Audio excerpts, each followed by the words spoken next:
I not long ago tried to go over in my head how much my education cost. And I have about $100,000 in education. You'd think I would be smarter than I am for 100 grand, wouldn't you? I'm not sure I got my money's worth. Church, listen to this. The Bible says by the truth, you'll be a better person. Culture says, oh, you got to have cable TV. Nobody can get along without cable TV. Some of you can't afford the truth because you've wasted so much money on getting stupid watching TV. You say, that's pretty harsh. Look, I've read the research. The more hours you watch TV, the dumber you are. I didn't make that up. How about this? Buy wisdom. What is your car payment compared to your wisdom budget? You say, well, everybody has to have a car. I'm not saying you don't have to have a car. I drive my car. I like it.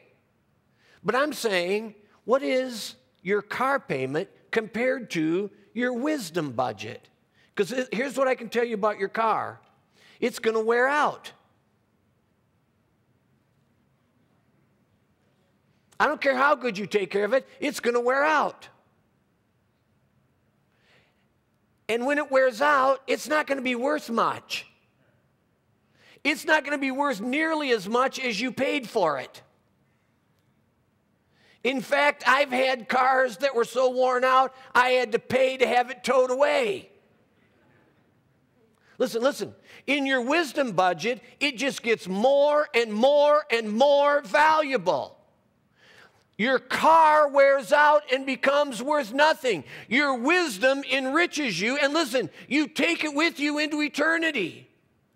You're not going to drive that car into eternity. You're taking every bit of wisdom that you garner in life into eternity. So is it fair for me to say to you, what is your car payment compared to your wisdom budget?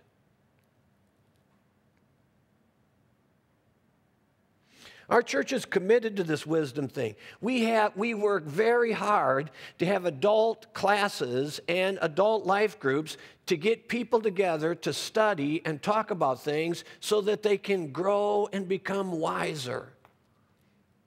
I'm in a couple of life groups, and I get smarter just hanging around the people in those groups.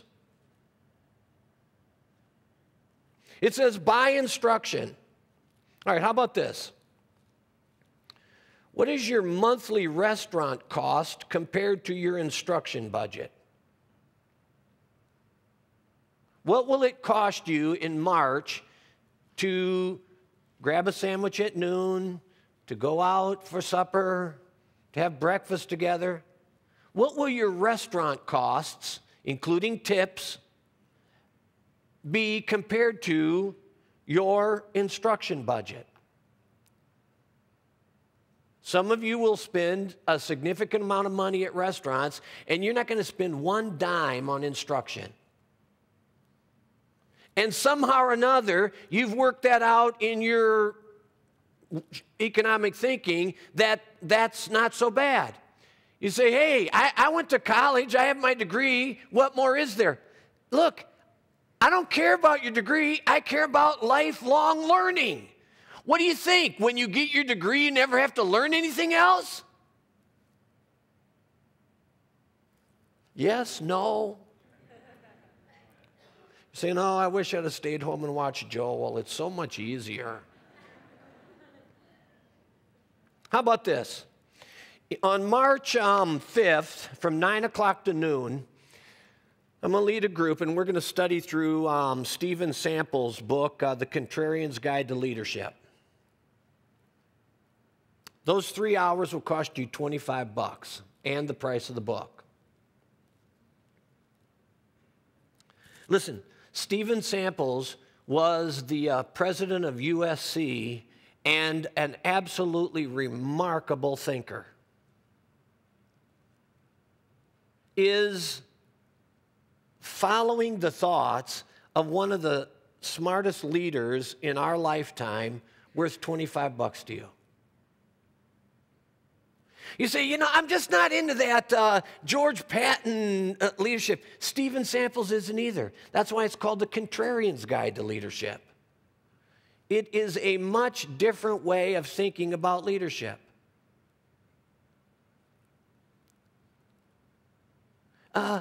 If this doesn't fit for you, then what is your approach to buy instruction so that systematically, as you move through life, you become a more intelligent person, you become a more thoughtful person, you become a wiser person, you become a more enriched person? What's your plan? Then it says, by understanding. Let me ask you this. What is your annual clothing cost compared to your annual understanding cost? What are you going to spend this year on clothes that will end up in the trash, at Goodwill, or hanging in your closet, taking up space, because in a couple of months, in a year, they just aren't as wonderful as they were when you looked at them at the store? What is your understanding cost compared to your clothing cost? All right, I'm not making any value judgments about the cost of any of these things. What I'm saying is a person who is honest with himself says, what am I paying for my stuff compared to what am I paying to become the kind of person I really believe I should be? And here's what I generally find. We are very, very quick to spend money on stuff, and we're very slow to spend money on becoming a more enriched, a more noble, a more thoughtful, and a more mature person. That's generally where we are in America.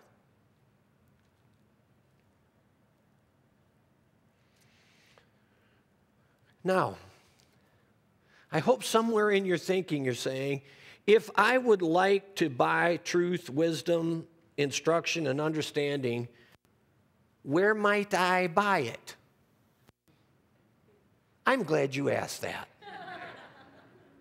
Because the best place I know to buy truth, wisdom, instruction, and understanding is church.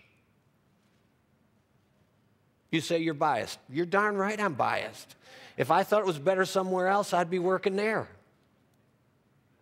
Listen to this. Listen. Look, you're all adults in this room. Okay, where else would you go this week where somebody would say, would you let me challenge you about being economically honest with yourself? Where else would you go that somebody would challenge you with that? Where else would you go this week where someone who really is committed to making the world a better place would say to you, if you deceive yourself economically, you're going to end up in a bad place. But if you'll tell yourself the truth, you're going to live a better quality of life. Where else would you go this week where somebody would challenge what you're spending for stuff that has no lasting value at the expense of becoming a person that has eternal value? Do you hear this, church? I believe you get a good bang for your buck at church.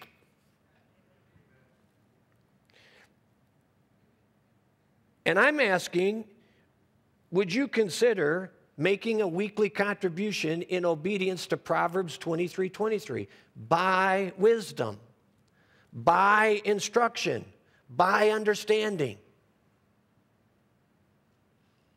Some of you tip waiters and waitresses more than you give at church. It makes sense to you to give a waitress 15, 20%. But somehow or another, giving anything at church seems like, well, They're doing fine. Here's what the Bible says. The Bible says, where a man's treasures are, that's where his heart will be also. When you invest in wisdom, your heart follows your investment. Where your treasure is, that's where your heart will follow. You put money into wisdom, your heart is values wisdom more. You put money into instruction, your heart values instruction more. You put money into understanding, and your heart values understanding more. If you won't put any money into it, your sense of value for it is depreciated. Here's what I want to, if giving anything to the church seems unpleasant to you, I would like you to talk to somebody in this church, and this church has hundreds of people who are weekly givers, and just ask them if they think they get their money's worth. Listen, there are people who have given this church hundreds of thousands of dollars. Ask them if they got their money's worth. No, just ask yourself, if you come here regularly at all, does this church add value to you? Does this church enrich you?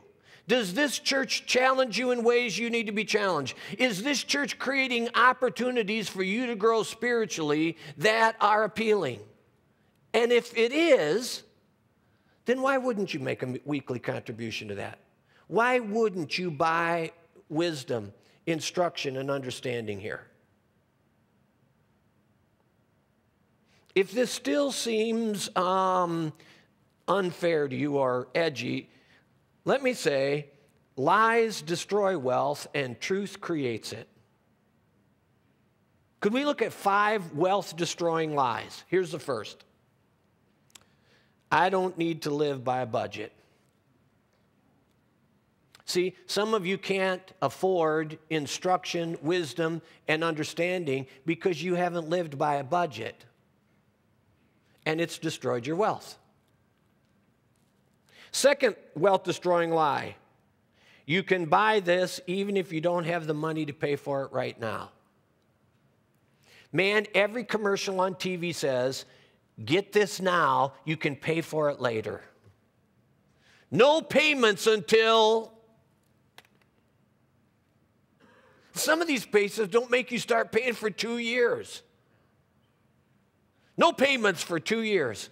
What do you think's going on there? Why would somebody make a commercial that says, come and get the stuff right now, and you won't have to pay for it for 2 years? 3, I will begin to save money when, and you fill in the blank. This is what people tell me. You know, Doc, I'm going to start saving money when this happens or when this stops happening. You know what I'm going to tell you right now? If you don't start saving money with the next paycheck you get, you're not going to start saving money. I will start saving when is a wealth-destroying lie.